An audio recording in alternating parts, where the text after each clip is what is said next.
Anthony Richards. I'm the director of Common Players, a theatre company. I'm not really a professional priest.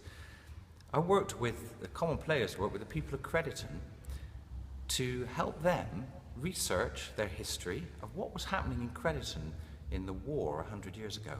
And we created some theatrical realizations of our interpretations of what happened 100 years ago. We worked with a local history society, and we had a theatre writer working with us, Mary Stevenson. Mary is going to follow on behind me now and talk to you. Mary. Hi, yes. I worked with the historians from Crediton and also talked to the daughter of one of the people who featured in our reenactments, which was Charles Ware.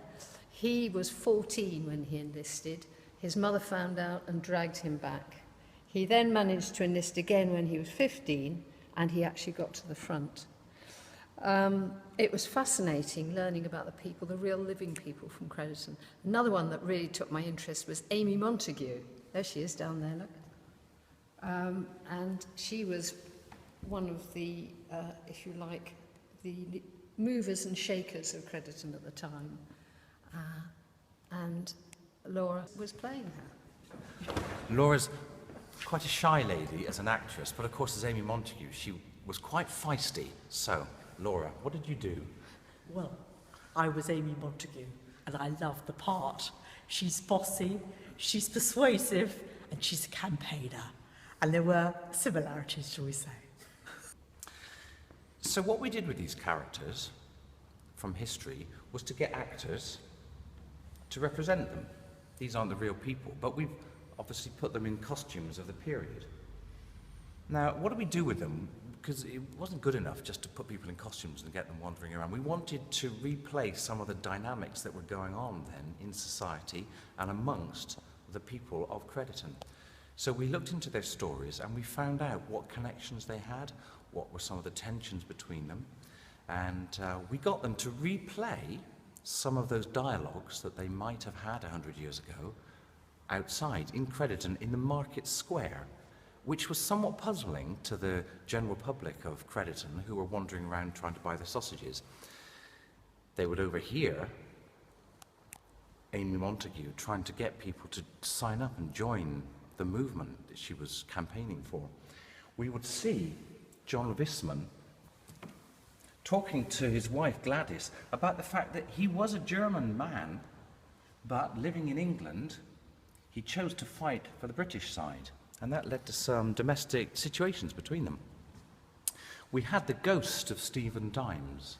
Stephen, of course, was a character that we discovered who had killed himself after having been sent back from the front twice. And he appeared as a ghostly character.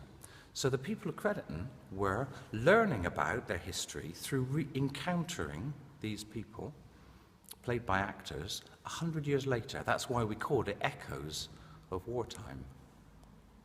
So who were the actors doing this? We worked with people from the local community that were enthusiastic actors, and we worked with people from QE school, that drama students.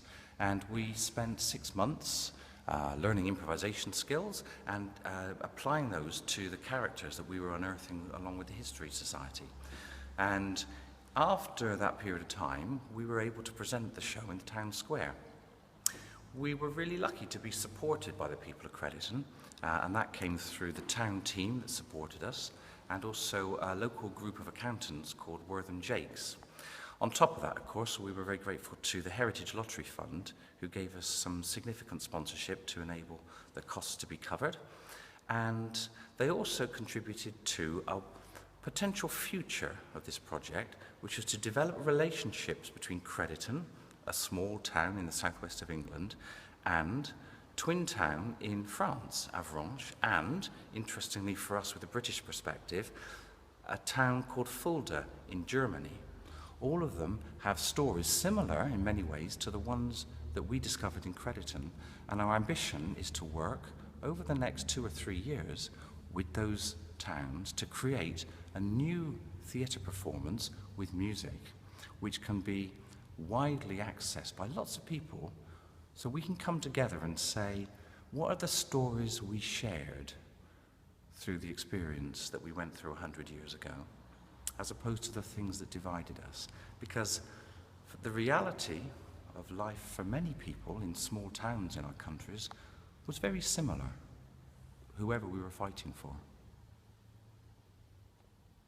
There are groups of school children that are interested in discovering the same kinds of things about what happened to them 100 years ago. One of the things that this project has created is an exchange now between students from QE School and students in Avranches in France. And I believe we're at the beginning of what is going to be a really interesting three-nation project where we can talk about and discuss the things that we share, not just the things that happened on the fighting front 100 years ago. Hi, I'm Rod, and I'm the producer with Common Players. There is a website you can go to called Echoes of Wartime. Just Google it and it'll take you to the website, and it'll give you much more detail about the characters who were played, the research which took place into the local history, and about the actors who took part in the project, and about where the project's going to be going in the future. And also on that website you'll find information about how you can do your own research into your own family history, to say if you did have relatives who were involved in the First World War, then that will show you how you can trace that and share your own history.